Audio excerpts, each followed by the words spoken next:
Hi, I'm Ben Stanhope. I'm Zach Lewold. And I'm Connor King. Yeah. All right. And today we are reviewing A Quiet Place. It's very quiet. Yes, we're doing the 2018 movie A Quiet Place, directed by none other than John Krasinski. And it was he co-starred by his wife Emily Blunt. The movie, as I said, was released in 2018. It grossed $341 million to a around $20 million budget, so it did pretty well. It was in the horror movies that people are like, this doesn't cost that much to make, but everyone wants to see it. Hey, any sequel to The Office is going to make a lot of money. That is true. Definitely. And it got a 96% on Rotten Tomatoes and was nominated, I don't think it won, but for best editing at the Oscar. Best sound editing, I should say, not best editing in Or general. best lack of sound editing. Yeah, well, it's kind of a weird Well, there's thing. sound editing. Award, yeah. I guess there's sound editing. You have to put quotation mark lack of sound, quotation mark editing. So there was still editing, but it was for the lack of sound. It was also worded strange. It was best achievement in sound editing. I don't know. It just feels Wouldn't sound in general be the first best achievement? Yeah, the fact that you have sound in the movie, that makes sense. I don't know. It was weirdly worded. Okay. Yes, this is a movie that you really have to be quiet for. That's the best one I've ever done. I had a really smart one that I was thinking of while I was... Go ahead. No, but I can't think of it now. Because I'm stupid. Because all I'm thinking about is how Purdue lost. That's a bummer. March Madness is going on. We made it right now. 2 minutes into the episode where we were we started watching the movie right when Purdue started playing, and they were losing. I was like, okay, they'll come back. They never came back. Ben was watching the game the whole movie. He was on his phone. This is the third time I watched this movie, though, to be fair. That's true. And also, to be fair, Ohio State lost this morning too. So Yeah. they're To a 15 seed. Yeah, that's rough. Yeah, so it has not been a good day for our sports team. So we'll move on from that subject. Yeah. I had them winning the bracket, so Yeah. Fortunately, I did not pick Purdue to win the whole thing. I'm not that dumb. I bet my car on it. Purdue has let me down too many times. All right, I so feel that. we got to get going with botch, watch, or top notch. This is definitely a watch. It's definitely not a botch. It's very good. It's not quite top notch. I will say though, I'm not the biggest, fan of horror movies in general. I'll watch one every once in a while, but it's not the genre of movies I really go to. So I'm not really the best person to talk to when it comes to what's a really top-notch horror movie. Well, you also said that it was a mixture between a very a movie that's trying to go for a lot of different categories or demographics. Yeah, it's not really a horror movie, I guess. It's more of a thriller. Yeah, but it's a mixture between a little bit artsy, a little bit creative, and then also a mixture of going for all ages, all demographics. Yeah. So, yeah, that's why I give it a watch too. So, I mean, it's not you're not going to die if you don't see it. There are movies that you will die if you don't see, but you're not gonna. But you should definitely watch it. It's really good. I agree with you guys. It's definitely a watch. I mean, you got John Krasinski there, so Office fans know him as Jim Halpert. You gotta love to see that. And it's just overall a very unique movie. Just the lack of sound, kind of the lack of characters as well. Just definitely unique, and for definitely a thriller too. Yeah. Those aspects for a thriller movie. A lot of jump scares. Yeah. Yeah. Yeah, the one thing I regret is not watching this movie in theaters, because I feel like that experience would be amazing. Everyone's just awkwardly sitting there in silence for most of the movie. You feel like any movement that you make will bother the person next to you. Well, the second movie's coming out, so maybe we should watch that in Although theaters. I watched the trailer and it looks like it's going to be a lot different than the first one, but I don't know. We'll see. Different how? It looks a lot more like an action movie. Oh, really? Like an Emily Blunt. Yeah, only action movie. Is it just her pretty much and the kids? Yeah, it's her and the kids for sure. I think it might take place almost immediately following A Quiet Place, which is why it's A Quiet Place Part 2. What I hope they do with the second movie is kind of go into detail with the creatures and maybe if they have a kind of an origin, they show you exactly how the life came to be that way. Or different people too, meet different people, and they probably will. Yeah. If it's just I three doubt characters. it's just going to be that. Yeah. You're going to have to incorporate something new because we've kind of seen the lack of characters already, and it definitely worked. But yeah, no, for sure. Yeah. And I guess so we should describe the plot of the movie real quick. If you haven't seen this, obviously, spoiler warning. We're not always good at giving those, but we just always a little late on that. we always spoil movies in every Yes. podcast. So if you're still listening at this point, to any of our podcasts. Like, when you see our spoiled faces, you should. Think although I've been spoilers. told by some people, they're like, "Oh, I'll listen to your podcast and then I'll decide whether I want to watch the movie." I'm like, "Oh, like that's not the order." That's a good way to do it, though. That's not the order that I would have done it in, but I guess you could look at it that way. Like, we're the people curating what movies you should watch. Some think people about watch. Go ahead. Sorry. Just think about like people trust your opinion. Then if people are really sitting there thinking like, okay, if these guys like it, then it's gonna be good. Yeah, it's like some people go to movies for ideas or like cool action to see. You know, they got to see it for themselves if someone describes it. But you go to the movie for the experience, for the, whoa, that was revealed. You know, like whoa, like Dr. Strangelove was a Nazi the whole time. What? Like, generally, I don't watch trailers just because like I really want to like come in with like a completely unbiased opinion and then like formulate my own, only to read reviews after and then have those reviews affect my opinion. But that's besides the point. But I feel like trailers these days also spoil a little too much, like especially these longer trailers, like 2.5, 3 minutes. Well, they give them too much away. They started having trailers for trailers. Have you noticed that? Yeah, they're I like, kinda see oh, that. sneak preview. No, they're like, this trailer comes out tomorrow, and it's like a short little clip from the trailer. The trailer for the trailer. Yeah, it's coming called out. the trailer sneak peek. Yeah. Next, you know, they do the trailer sneak peek, you know, exclusive. And there's just lots of like different things that you kind of have to look out for these days. And really, they're just going to do it for all different types of attention. You know, they're just going to keep asking for different things and stuff like that. But I mean, it works. I'm going to watch them. Right. Yeah. I usually just forget to watch movie trailers, to be honest. Like, I'm like, oh, I don't know. I'm on YouTube, but like I don't generally get like a lot of recommendations for movie trailers. But if it's YouTube doesn't understand Ben. He gets no recommendations. I get a lot of like recommendations for like a video essay about Wes Anderson's directing style, but not like movie trailers. I guess because I don't watch them as much. All right. Anyway, sorry, Connor. Would you like to give the official plot summary? Sure. So pretty simple, straightforward. You got these couple characters. You got John Krasinski. You got what's his name in the movie? I don't know if I ever. Do you guys? Do they state it? His name's I forget. Anyway, so you got him. You know, I will look it up on Wikipedia. You want to look it up? I'll go. I'm like really bad at remembering names too. So you got him and his wife, which, as we said before, is his wife in real life. Did we say that before? Yes. Yeah. And then you got their kids, and they're in this world where you can't make a sound. If you make a sound, there's these monsters that just come out of nowhere and they will kill you. And so you're seeing how their everyday life is going. They're having to, what was it? Was it sand that they were putting down on the roads? So that their their feet don't like crunch on the leaves and stuff like that. And they're going through. You see them go to the farm. It starts in a gas station where they're just kind of raiding it for supplies. Mm-hmm. And you see how they move around. At the very beginning, you see what happens with one of the kids as he gets his name is Lee Abbott. Like, I had Lee. no idea that was what his name was. Oh. Yeah, and then Evelyn Abbott, and then Reagan is the daughter who's deaf, and Marcus is the son, and that's pretty much all the characters. Yep, there's literally those characters, and then like the one old man from the woods. Yep. Right. Yeah, I think there's one or two like other characters that were like just a part of it, kind of cameos. Yeah. But anyway, they go to this farm, and you see they kind of have a nice setup going.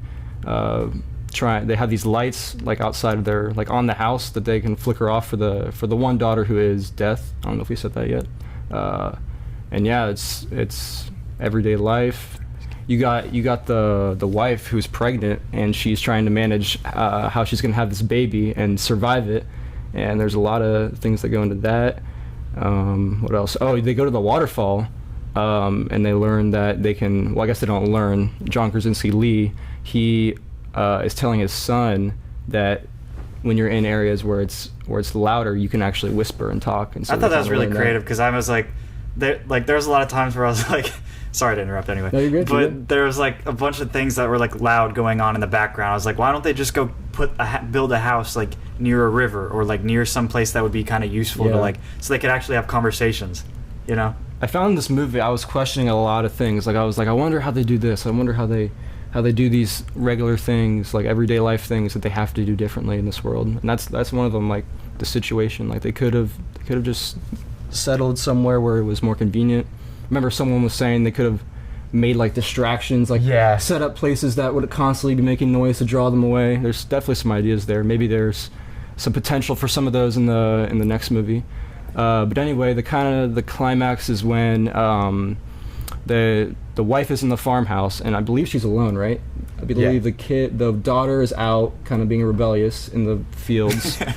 Which was Just being rebellious in the field. Exactly, kind of Just random. going through her teenage eggs.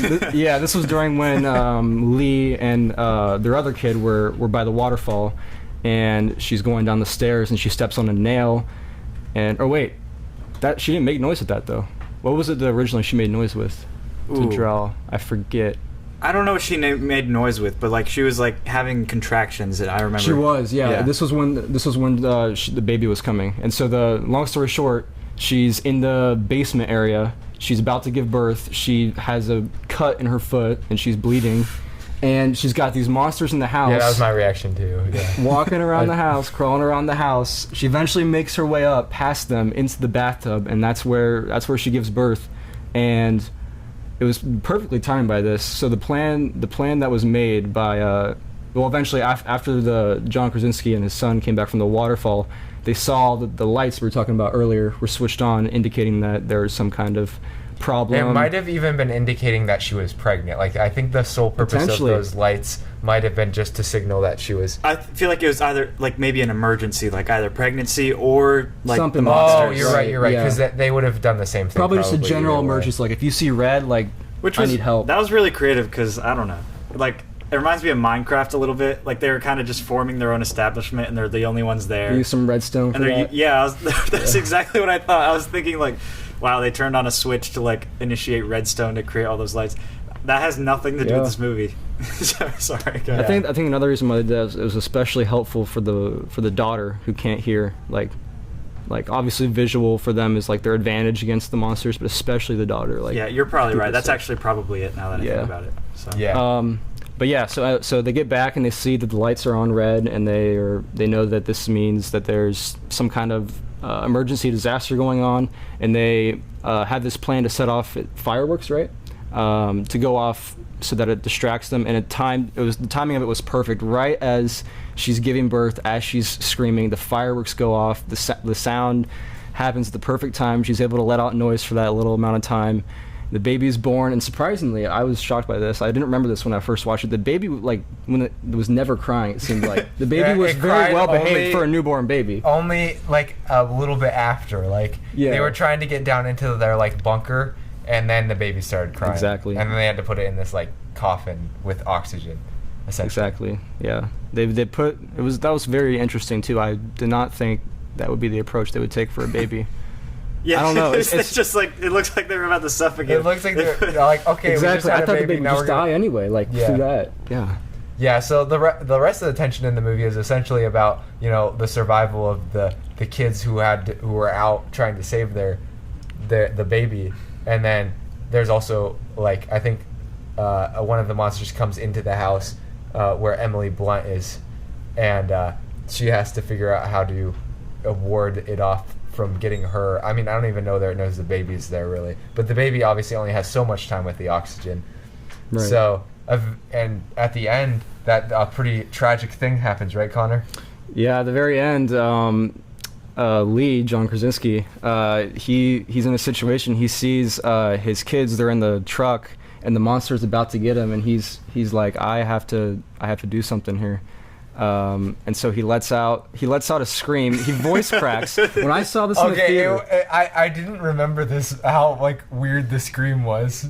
It's definitely weird. When I saw it in the theater, I just started busting out laughing. I was like, this dude just, like, voice cracks. So, like, that's like your last breath. Like, at least have, like, a manly, like, scream. But he just, something like that, you know. But I guess that's when the Jim Halpert comes out a little bit. Yeah, the little dorky Jim came out, and he had a little voice crack. It's so weird to see him, because, like, Jim Halpert is, like, he is kind of dorky, skinny, taller. Like, they compare him to Gumby, right? He's like the everyman in the Office, though. Like, he's dorky, but he's, like, pretty normal in most ways. But he's kind of nerdy, like you were saying. Yeah. And he cares about, like, but now he's, like, in a survival setting. Like, it's weird. And now you see him, and he's ripped, and he's, like, taller than you thought. and he has like his hair is different. Because he like, was always got tall, beard. but he had He's a lot your of beard. he's your hair actually Yeah, and beard. kinda. Connor, you actually kind of look like My beard him. was a little longer. It'd be like him. Wow. Yeah. Okay. Yeah. Yeah, and now he's in like what's that one? He's in like Jack Reacher or whatever. Like what's that series? Oh, Jack Ryan. Jack Is that Ryan. it? Jack Yeah. Ryan. Oh yeah. Yeah, on Yeah. Amazon Prime. So Yeah. like now he's like an action Yeah, star.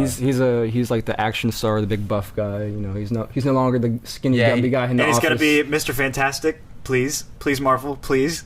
That's usually what happens though. Like people get on TV shows like The Office, and then they spend their entire career like trying to like not be stereotyped as the character they were on the TV show. Yeah. And some people Like people, Tom Holland. Yeah, like Tom Holland, Mhm. or like people. I guess people on The Office. Some of them were like the guy who played Toby was just a writer. So I doubt he's really done that much else because like that's a pretty unique circumstance that they would hire somebody who's like actually a writer. Well, the thing about Toby is he But- didn't even want to be on the show, but they Yeah. kept writing him in. Like the other writers would write him in, but when he wrote his episodes, he would never put Toby in the episodes. So then they would yeah. they would do it because they're like, you're good, come on, your character's really funny, but he would be like, no, I don't want to do it, and then eventually he became like a series regular. So Yeah, that's really interesting. yeah, Yeah, but why are you the way that you are? that's how I guess how like TV and movie acting is a little bit different. Like so he's like made the transition. I'm sure he was in other stuff. Like he was an actor, so he wasn't just in The Office. But like after that, like his career, he had a lot of potential for his career to take off. But he had to take advantage of his popularity because otherwise he might end up being just Jim from The Office and like nothing else. And I'm gonna be honest, And he directed this too. Like we haven't really mentioned a lot That's about crazy. that. Like, and I think he wrote it with somebody else. But the fact that he, like, you see Jim from The Office, and he's doing, like, these funny little pranks and stuff like that, and then you see this burly big man with kids, and it's like, it's Cece and what's their other kid's name? Cece? I don't think I picked up any names in this movie. No, at from all. The Office. They have a from kid The named Office. Cece. Oh yeah, Cece. Yeah. Yeah, and they have a. Oh, what's the one that the other kid that Angela no. was trying to name her kid? Hold up. Okay, keep talking. Yeah. Oh, and it was John Krasinski did write it with Brian He Woods wrote it too. and Scott Beck. So So- we assume that like when they have other writers that like you have one guy who writes like the main idea, and then you have people who know how to like write like a little bit more focused maybe. Like in between the lines, kind Yeah, of, yeah. yeah, because there's some like I could understand that. Like some people are like if you're a director, you're definitely like a big picture. Like, Philip. and then although there wasn't a lot of dialogue in this movie, so Yeah, like not. so like they were writing a lot of like just setting up the scenes in the screenplay. Like if you think about it, the screenplay was not that complicated other than writing in sign language. I guess There I was don't know. one scene that I was thinking about. I think Connor or someone mentioned it. Like, imagine writing the screenplay for this scene where John Krasinski is just trying to touch his daughter's ear by like trying to like because she's deaf and he's trying to like comfort her and by touching her ear and she keeps like pushing his hand away like 8 different times. And imagine just writing that screenplay. John Krasinski reaches for ear, daughter rejects. John Krasinski reaches for ear, daughter rejects. You know. It's just- All right, I got a quote for the movie. I did the sign language for no because I couldn't remember the sign think it was language. Stop. Yeah, it is stop, I didn't even yeah. get it right. Yeah, stop. It's like basically just getting your hand. I wish I took like a tiny bit of sign language, but not a lot.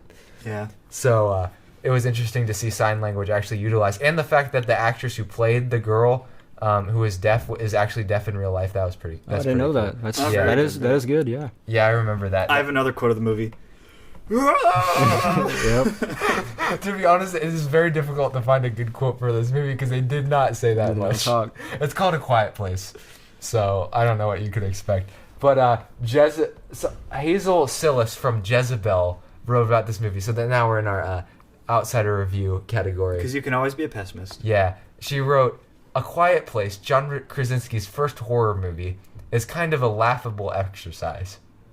There's some truth to that. I definitely laughed a lot when I saw this the first time. I don't know whether that's what she means, but I think there are parts that might be a little bit unintentionally funny.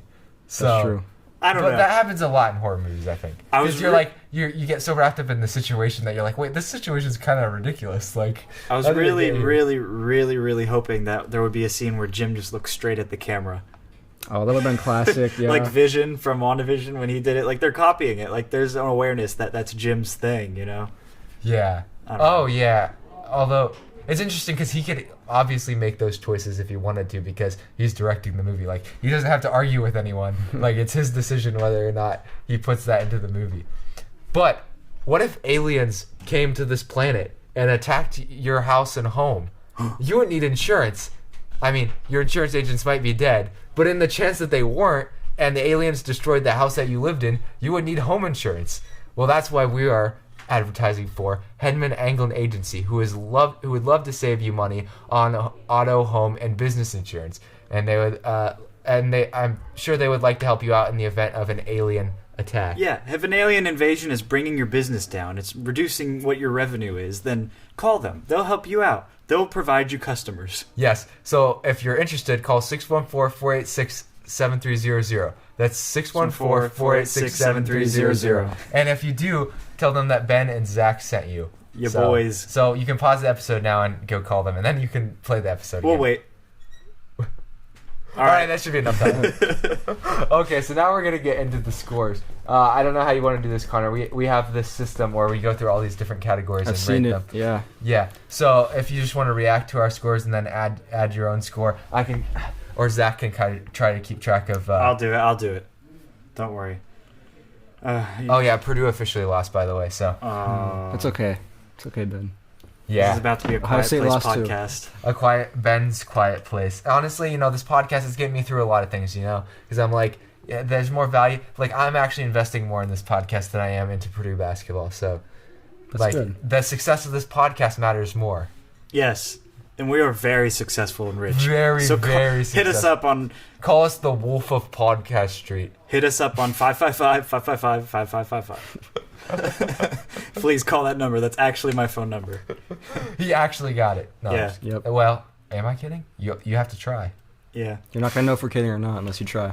All right. So the first category is sentiment. And that's basically, what does the movie mean to you? Ben? I gave it a 7. Okay, I really, really like this movie. I would have definitely given it higher the first time I watched it. Now I'm like more in the camp that this is a good movie, and that's kind of like where it stops. Like, I don't think this is necessarily transcendent but I think it's very good quality, and I think John Krasinski as a director has a lot of potential, so I think this is like a great debut film to start on. It's very unique. It obviously captured a lot of attention. So like in terms of like its success, like I could definitely commend it. But in terms of where it ranks, like in my movies, it's in probably the top third or somewhere like that. So that's why I gave it a 7. I myself, Zachary, gave it an 8. And I think it's because I've watched The Office 10 times. So you have a little bit of Office bias. No, I definitely John Krasinski do. just a little bit. So I love John Krasinski. I want him to be Mr. Fantastic. I want to see him in more action movies, and I'm going to support anything. And I'm not even just doing that for that. I think it's a great movie overall. It does appeal to general audiences, but it's also a pretty cool movie. Artistic. Like, if you're going to find different movies to deal with different senses, Hearing is a very interesting one. So, That's true. Yeah. What about you, Connor? I think I'm also going to give it a 7. It's very unique. I enjoyed it a lot. It wasn't great. It's not a must-watch, I would say, but definitely if you're a fan of The Office, you like John Krasinski, you want to watch it. And just, yeah, it's a very interesting way to do like a thriller, like action. I guess not quite action, but thriller movie. Yeah, I think it would be action. Yeah. You can kind of consider it as Because action. I will say this probably won't satisfy most like horror nerds because it's like it's not grisly enough. But I think John Krasinski is grisly enough. It's a more well-rounded movie because of its focus on the human element. But I'm sure we'll get into that in other categories. So the second category is the message, which is what was the theme that the movie was trying to portray. Yeah, so I gave this an 8, and I want to hear what you guys' scores is, and then I'll go into why. I gave it a 6, just straight out. Wow. Yep. Okay. So message like Like go into more what detail was with the that. point? Like what is the moral? What can you gain? Like what can you learn from this? Yeah. I think I'll give it an 8. Yeah. So here I'll start out with this conversation. This movie I don't think is super like in your face about what its message is. It's all in the little details. So at the start of the movie we see the girl, her little brother passes away, and she feels like this is her fault. The whole movie is basically about the relationship between her and her dad and kind of their lack of communication, and that he doesn't really blame her for the situation. She blames herself, but he also doesn't say that he doesn't blame her. And so she's projecting everything that happens in which she feels left out from the family onto him. And then the rest is just sort of world building to fill in the gaps in between that. And then the whole pregnancy scene is like pretty captivating, but I don't think there's necessarily a lot to learn. It's just setting up like a tense situation. The general thing is between the daughter and the dad that you have to get out of it. And then when he dies, he's like, I will always love you. Like, she's at peace. Obviously, she doesn't want him to die, but like he's actively showing his love for her in a way that she didn't see before, like in his death. Like before she was doubting that he loved her still because of the supposed mistake that she made in her past that led to her brother's death. And I don't even think the reason why her brother died was completely her fault.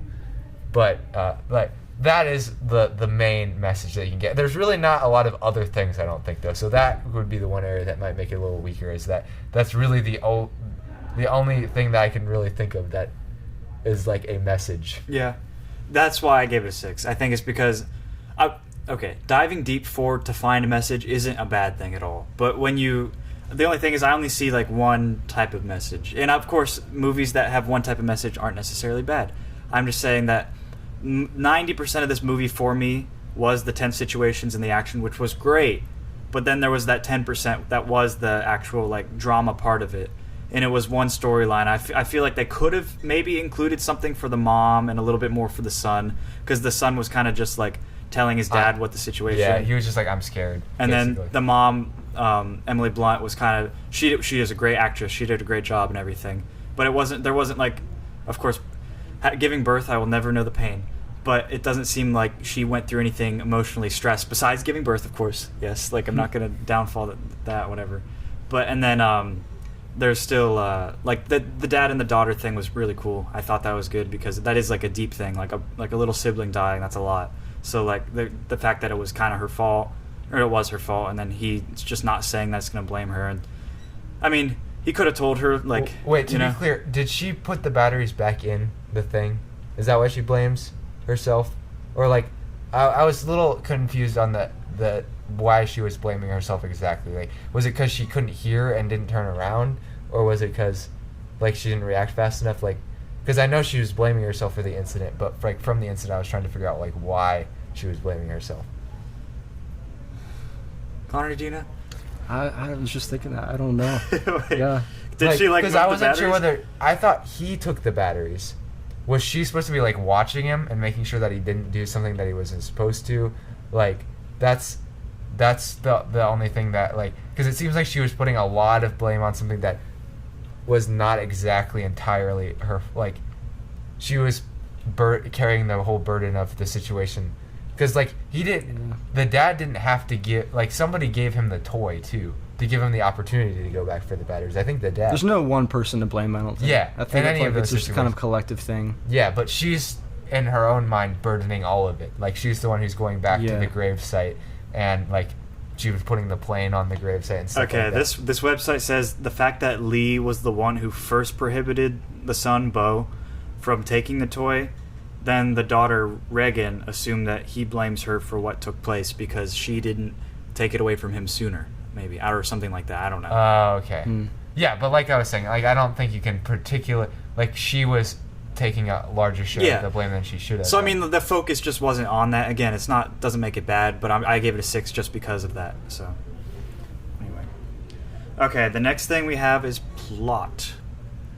I don't know. I gave plot a 6, but I don't exactly know why I gave it such a low. I guess, like, I don't know. Maybe it was just because the plot is so much just tense situations, like kind of going back to message. Maybe that's why I was so low on it. Like, I think it's a good plot, and it did everything it needed to, but, like, I guess I wanted a little bit more. I could have used a little bit more backstory, although I did like how short the movie was in a lot of ways. I was like when movies are hour and 20 minutes, perfect length of a movie. That was really good. Yeah. And that's coming. I had this thought this afternoon because I just finished The Irishman and it took me like a week to watch because that movie's like 3.5 hours long. But Martin Scorsese has been making movies since the 1960s, and he has made enough movies that are good that I'm like, I'm willing to give this guy, he's earned the respect of people enough to make a 3.5 hour movie. John Krasinski's on his first movie, so to make it an hour 20 minutes is genius because you want to grab people's attention and they're not necessarily going to sit there for a 3 hour movie, which this definitely wasn't going to be a 3 hour movie regardless, but it was a smart move on his part. Yeah. I gave it a 7. I really thoroughly enjoyed it. I liked the fact that there's a lot of movies coming out like what happens if you can't see. There's that Hush movie. Wasn't there Bird Box? That was Bird Box was That reminds too. me of this movie a lot. Yeah. Yeah, so there's just different stuff kind of like that I came bet out there at was the same other. time. I bet there was other movies that were sort of like taking away a sense. Yeah, like Hush was a horror movie where this blind guy was trying to kill these kids in the dark, and he turns the lights off, and it's like his world, you know. So it's like nobody can see, but he's used to it, you know. Yeah, so like the idea that just simply taking away a sense wasn't unique. It was kind of that he did hear it. What if you take away smelling? It's a McDonald's promotional movie. Anyway, I can't smell my food. but no, I really enjoyed it, and I think John Krasinski put it out at a really good time when those types of movies were coming out. It's kind of weird that it's a type of movie, but it is. And yeah, so I mean, it's just there are a lot of creative different things in it, so the plot really just worked for me. What about you, Connor?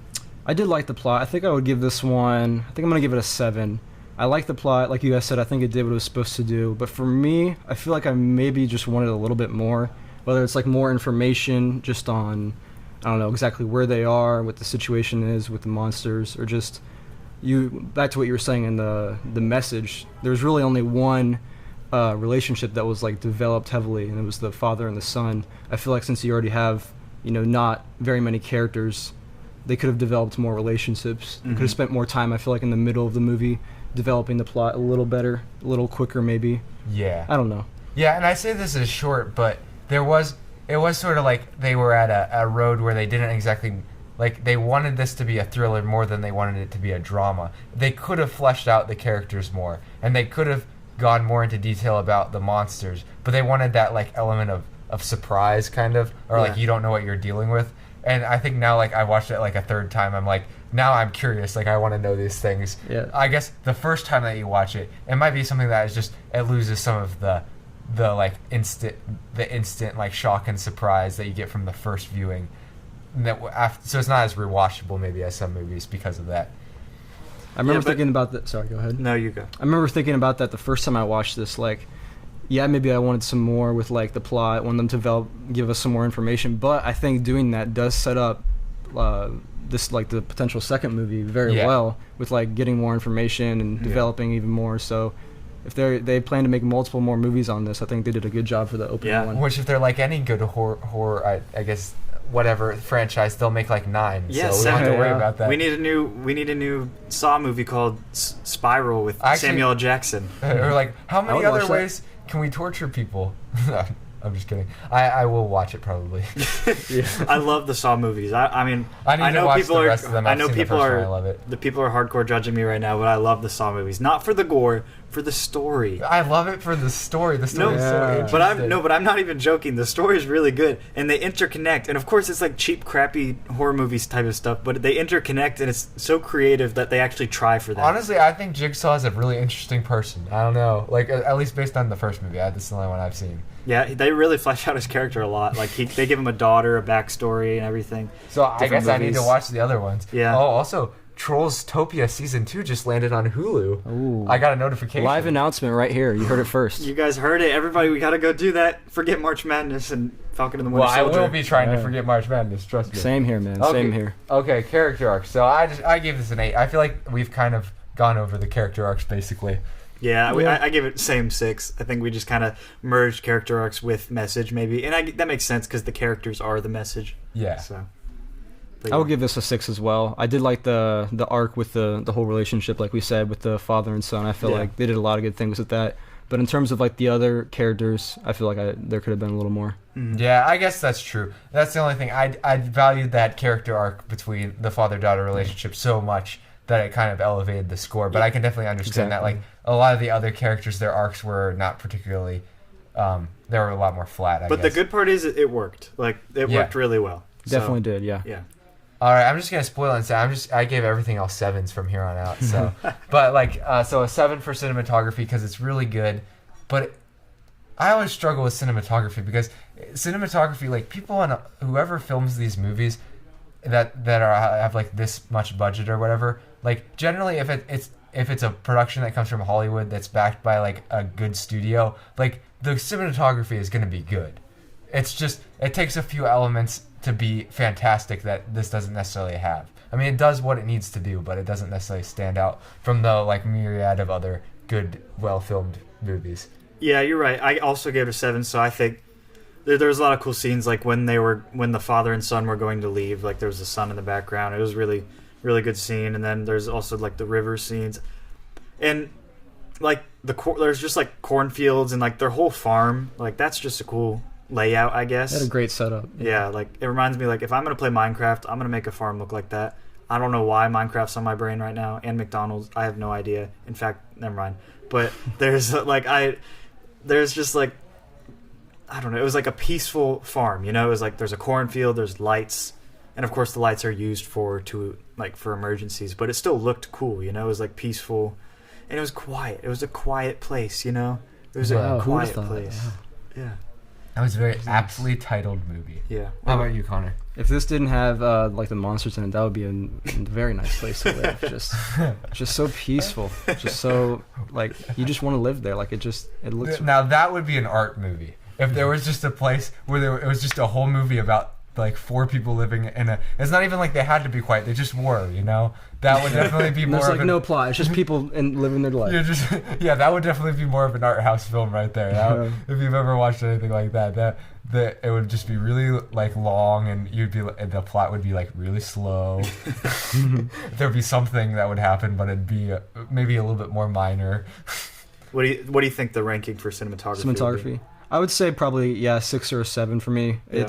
It's obviously good, but these days like every movie is gonna have good cinematography. But true. Yeah, I mean, that's my thoughts. when you got CGI, yeah, you know. I mean, I guess that's true. I always wonder, like, in 10 or 20 years when we look back on CGI now, like, will it look as bad as when we watch like the prequel series of Star Wars and we're like, oh, that doesn't really hold up super well. I'm predicting that one day they can just have like makeshift sets that literally just create themselves. So then you don't even have to film CGI. So it takes away practical the effects are so good. Yeah. That because like even some movies that have practical effects that you know are practical effects are still end up being like you think of them better as some CGI movies just because like the realness, like you can tell like that it's real even if it looks kind of fake, but it's not like a computer animated thing. Like it just adds a unique element. I can think of a few movies that are like that. Yeah. Now I have to go into acting, which I gave a 7, like I gave everything else. It was good. I gave it a 7 as well. Yeah, John Krasinski, man. Him and his wife, like they're the power couple. They're my favorite power couple. I don't know that I've seen Emily Blunt in a lot of other things, but I know she's like big. Like she's a big, like pretty big name. Yeah, her name's big. That's what I meant. I meant she's like a big name actress. I would give acting an 8 for me, honestly, Okay. because I think that, and maybe I'm wrong, but I feel like if you're an actor, it may be difficult, at least stepping out of your comfort zone, to be in a movie like this, where you're not really talking, not a lot of interaction, I guess. Yeah, there's a lot more emphasis on like subtle physical actions than a lot of movies would have. I agree. Yeah. Like you're showing your skills not by talking, but just by literally acting out. Yeah, like, there's that. Emotion. There's that, and like he was in a comedy before this. John was. That's true. Oh, really? Yeah, he was in The Office. So The Office. So yeah, no. Wait, which comedy? I've never heard. What is The Office? But it was like he went from, I keep making this comparison, but like skinny little boy to like big man, you know? Yeah. And his acting style changed that way too. Like you can tell he's a way more mature actor now. Like he's kind of like. Wait, he was in Detroit? I've watched that movie. I had no idea he was in it. Yeah, 13 Hours was one of his first bigger.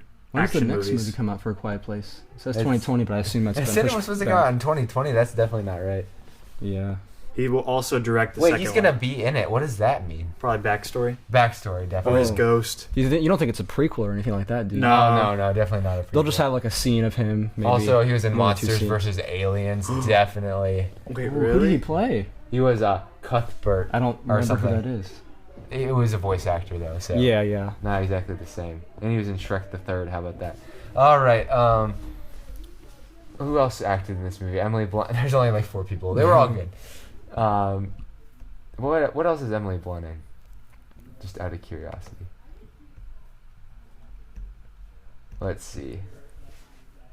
Oh, I have to click on another link probably for her filmography. That's annoying.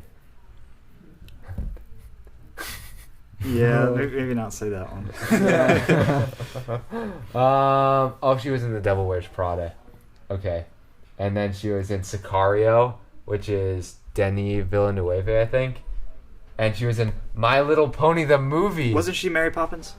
She was. In Mary Poppins Returns, she was Mary Poppins. So, and then, let's see, she was on her husband's TV show.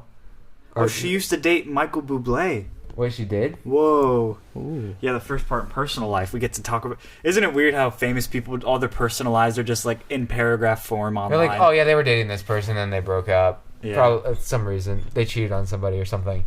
And then, yeah, let's see. Emily Blunt performances. I mean, she's been in a lot of stuff. The Muppets. She was in The Muppets. I upgrade her acting already. Yeah. She's in The Girl on the Train. Sherlock Gnomes. She's in Looper. Ryan She's in Johnson. Edge of Tomorrow. Like, you know, she's been in a lot of big, you know, kind of movies.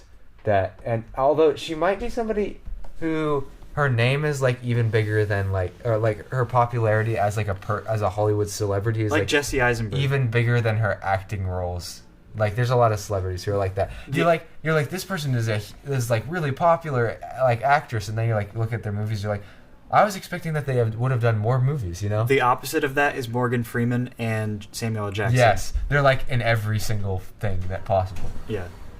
Okay, let's get through these last couple because I don't think these will take as long. Style, score, and choreography. So I give style a 7, score a 7, and choreography a 7. I give style a 6. I think that style. I did it from the wrong perspective. I kind of want to give it a 7 right now, but probably 7. I just enjoyed it.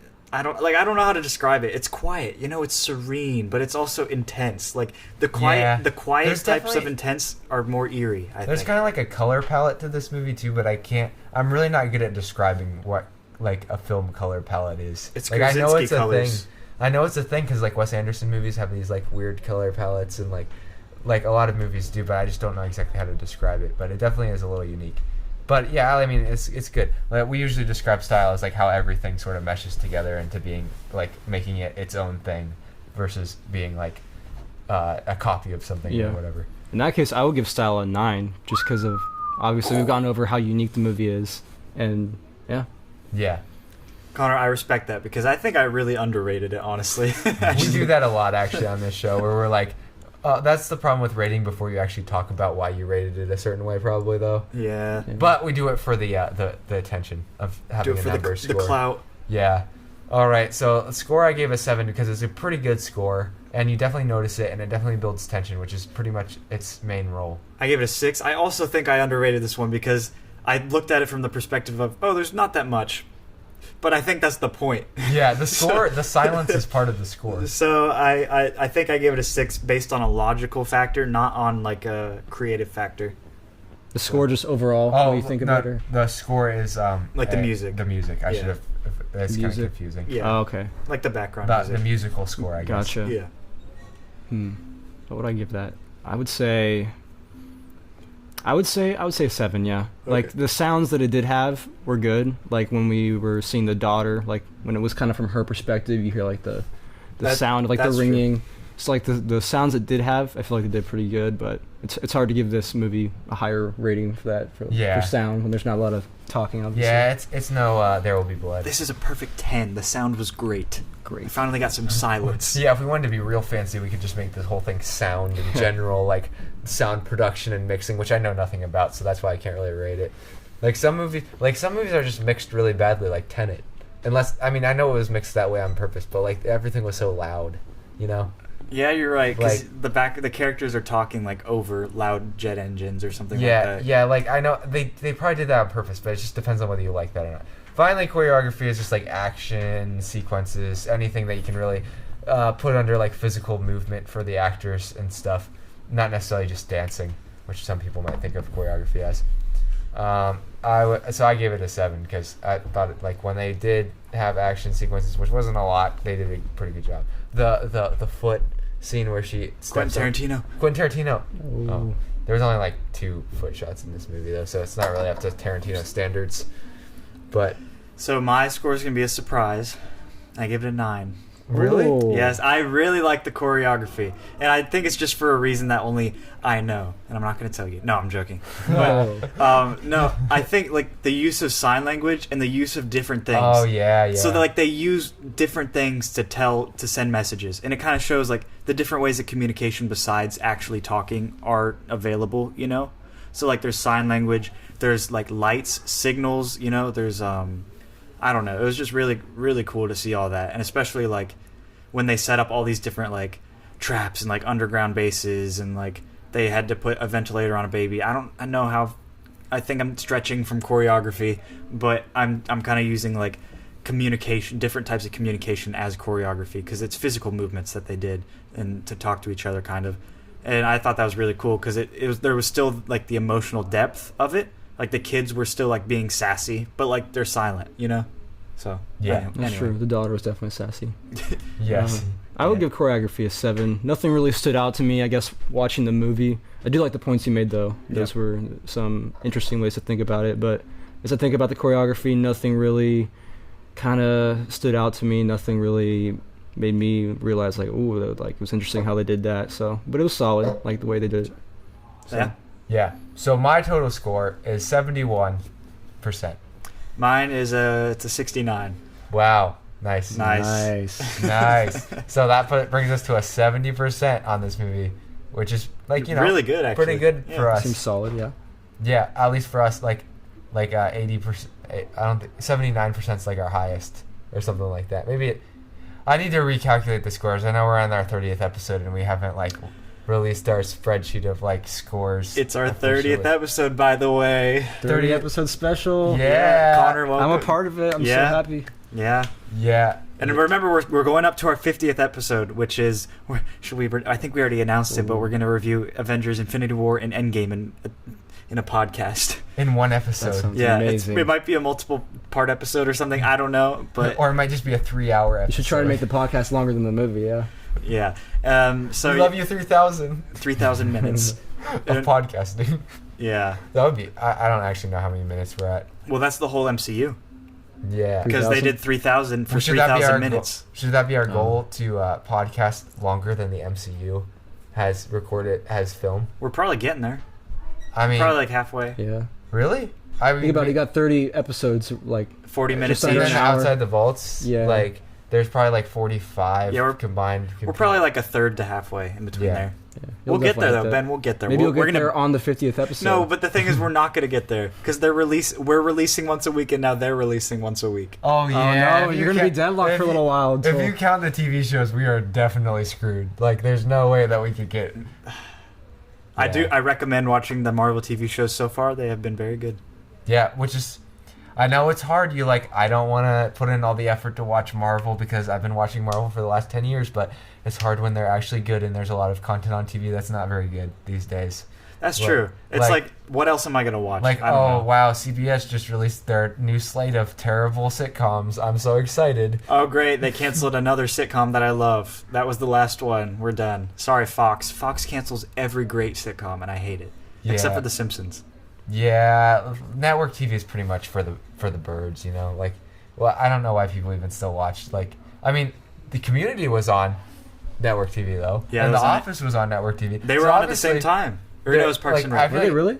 It was Yeah. NBC. It was The NB Office, NBC Parks had- and Rec, Community. I didn't realize NBC had the Community, best like cast of shows because they had Parks and Rec and The Office, Community, 30 Rock, which I know people like, but 30 Rock is good. I haven't really watched that. They but had The Good Place, which recently The Good ended. Place, That was really and good. then like My Cousin Earl or something like that. My Neighbor Earl. I don't know. I've heard of that show. I've heard good things about it, but they had a good little run. But now it seems like just a lot of that. There's no really Office holding up network TV. Like No. there's nothing. The Walking Dead held up network TV for like a yeah, but year that's or two. That's on like AMC though. Yeah, and Like, would Breaking you Bad even count- did that too. I'm thinking like ABC, Fox, NBC, and CBS. Yeah, but like I'm those saying four that there's stations. nothing now. It's kind of sad. Yeah, So everything's done. but that brings us into a good intro into Britta Moments with Britta Prairie. from Community. She was a terrible character, and so that's why we titled our segment about plot holes and things we didn't like about her. So basically, there's a lot of plot holes in this I think, if you really dissect it. Like all the questions that we have about, like, why can't you have a perpetual sound machine at other places? Maybe they didn't have the technology. I don't know. Why don't you just have a cliff, like a gorge or a valley, go on one side, and you know the monsters are on that side because you saw them earlier that But day do or you know? something. Do you know they're there though? I think Yes. they come out of nowhere. Yeah, I think Every day you try. Okay. No, but what if the monsters are also on the other side of the gorge and they just kill No, you? Yeah. What if okay. they're behind you? You Kill don't once. know it. Okay, you go on one pillar in the middle of a circular gorge. Well, how are you Oh, going to get into what? the They're just gonna climb up. And You get make a bridge, roll it up on your side, and then keep it with you in your backpack, and then you Okay. then you throw it back and hook it back up. I mean, but you have to find a pillar like that, too. Yeah, Like, that would be different. That's not just gonna be walk 10 miles down from the you farm and make it. find You it. have a lot of time to make it. You have the rest of your life to save humanity. So it's hard to tell whether it was accurately portraying what would happen if this situation were to happen in real life. But It's that's definitely also because real. it's never going to happen. So, like, we'll never really have Never to... say never. I guess that's true. I'm gonna say the monsters did look like Demogorgons from Stranger Things. Do you think they copied them? That's what I was They thinking. felt like that Because their yeah. faces open up like that. I will say the faces open up a little bit cooler in this movie, I think. They probably improved upon the Demogorgons. Yeah. But the Demogorgons are still classic. Like, they came out in 2016 or whatever. They're classics already. Yeah, it's kind of surprising that they went with something so similar. Maybe they had, like, the same Yeah. graphic designer. I don't know. And they're a lot faster, I think, than the Demogorgons. They So look like kind of like giant grasshoppers with no Who would eyes. win in a fight? These monsters, the Demogorgons. They were like probably battling each these. other. These things have, like, sharp... These things seem like longer, more lengthy. Yeah, But but don't the is that just me? Demogorgons have more... Like, aren't there more of them? Oh, yeah, there's armies. Like, that's the thing about the Demogorgons. They would just outman... Like, I know there's a lot of these aliens, but, like, they seem to be more solo. Yeah, but And less 1v1 connected. in a cage Yeah, fight. 1v1, 1v1. I would definitely take the sound Yeah. ones. Do we know like what these creatures are called? I don't believe they. Krasinski's. I don't think they have a name. Yeah. I think they're just the monsters. What was the box office forecast on this? That's interesting. I don't know what they're projecting. I was wondering whether they like under projected how much it would make total, but it doesn't. It definitely made a lot more probably than... Well, John was probably like, yeah, I'm going to make $300 million. Yeah, he was like, yeah, that He's like, sounds I'm about from, right. I'm from the show. I don't know if you've heard. It's called The Office. I wonder how much of the people who watched it would just watched it because it was John Krasinski. Like, was that a big number? Was that a small number? Like, who knows? I guess they probably didn't do like a survey on that. I bet you there are a lot of people that are like, why isn't he with Pam right now? And then people are like, that's his actual wife. And they're like, oh, Jim and Pam aren't actually married? Their relationship doesn't exist? He They should seem- be they married seem to so Jenna good Fisher. Divorce. All right. I mean, I don't know. Are there any other like major plot holes other than when we mentioned the things we Just, didn't like? it's with, a like, the ridiculous plot, but it works, you know? Yeah. And Yeah. it's like they could have, there were a couple different ways. Like, they obviously, the perpetual noise machine. Well, you wouldn't be able to have it with you though. That's the only thing. Yeah, like you put it somewhere so they'd be attracted to that spot. And then obviously, like, how come nobody on the Earth discovered that? And maybe like communication's hard or people were dying really fast, but like that a dog whistle could defeat these Demogorgons. Yeah, like you a know? high frequency Yeah. sound. Yeah. Now, I guess the only thing is that a dog whistle might not be powerful enough because it seems like they had to like really increase the frequency. It's probably Yeah. specifically that sound too, because I imagine like But it's surprising that they never figured that out, I guess. But maybe they didn't really try to test it because they weren't trying to interact with the aliens that much. yeah. Yeah, you got to become friends with them to know about them. Yeah, I was thinking maybe they're just not trying to. Maybe they just want to be friends. Like, I don't know. They just want to eat them and then they join them in a They don't know paradise. how to be friends though. They think being friends is eating you. Yeah. It's just a misunderstanding. That's what Zach thinks sometimes. Yeah, sometimes I think I got to eat my friends to be friends with them. Yeah. All right. Anyway, stock market. So there's really only like 4 people to invest in, and I'd invest in all of them. I don't know whether the 2 younger actors are going to be successsul. It's kind of hard to predict. No, but they did Child well, actors, but they did good enough to like deserve to like get other auditions and like looks for other things. Especially, what's her name? Well, the thing is, the context of this movie too, John and Emily, I think they're going to be the Invisible Woman and Mr. Fantastic, so I'm going to invest in them fully right now. Or in The Office Part 2. Or, I mean, Quiet Place Part 2. So Millicent Simmons is the girl who's deaf, and I think, like, obviously it might be hard for her to be, like, cast in a lot of roles, just depending on whether or not, like, how well, whether she has to be cast in roles where she plays deaf people. I don't know whether she has to or not. It seems like it'd be hard to pull off, but like now with acting, it seems like people do crazy things and are Yeah, able- Armie Hammer played 2 guys in Social Network, so... Yeah, of course that was with CGI. Yeah. But I don't know exactly. But if for sure if there's ever any roles for like deaf characters in movies who are girls, like she's obviously going to be like at the top of any list, I would think. Mm-hmm. And then I mean the kid was the younger like son, I think his name's Noah Jupe. He was good, but like I don't know that I could really tell like whether he was like great. Like it's sometimes hard to tell whether Hard to tell with this movie. Hard to get a lot of data from this. Yeah, these like actors he here. could be successful, he could not. But I do know this, that Emily Blunt and John Krasinski are going to be very successful. Yeah. in But since the future. movie vault is so rich right now, we can invest in anyone we want. So we're investing in all of them. Yeah. I'm even Might investing as in the well. old guy in the woods. Connor, who would you invest in? It's got to be John Krasinski. And you only had $50. $50. I'm putting all 50 in John because Okay. he's just that popular. Like, Yeah. I'd have to put some in everyone loves Emily The Blunt. Office. But I know you're right. John Krasinski is Yeah. probably the one. I probably would put some of that in Emily, but He won the movie the most. yeah, John's just the most popular. It's hard not to when you're the director and the main character Yeah. to not win the movie. And you only have like He 2 is lines. this movie. Plus the... Look at how that guy was in Star. Look at like he did not look like that at all. That's the old guy in the woods Oh, who that's the like old guy? scream. He was yeah. in Star Trek. Maybe John's a Star Trek fan. Yeah, I actually Or thought his Battlestar facial Galactica. expression was pretty good. Like he had like his scene was like 15 seconds, but he killed it. Yeah. In my opinion. Yeah, he did get killed. Yeah, he literally Yeah. killed it. All right, so that probably brings us to the end. We haven't gotten a lot of feedback, so we can skip over that. And then, well, how about final thoughts on the movie? I think this movie is very good, and I can't wait for part 2. Hit that subscribe button. Here's my final thoughts. Okay, I'm done. What about you, Connor? Definitely watch this movie. That's all I really have to say. I don't really know what else to say right now.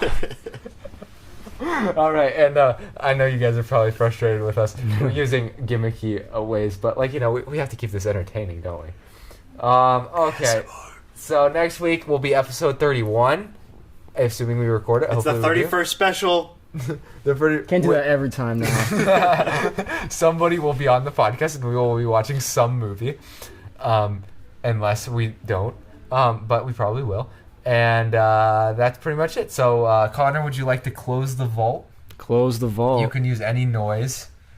Or Any bodily noise. Any noise?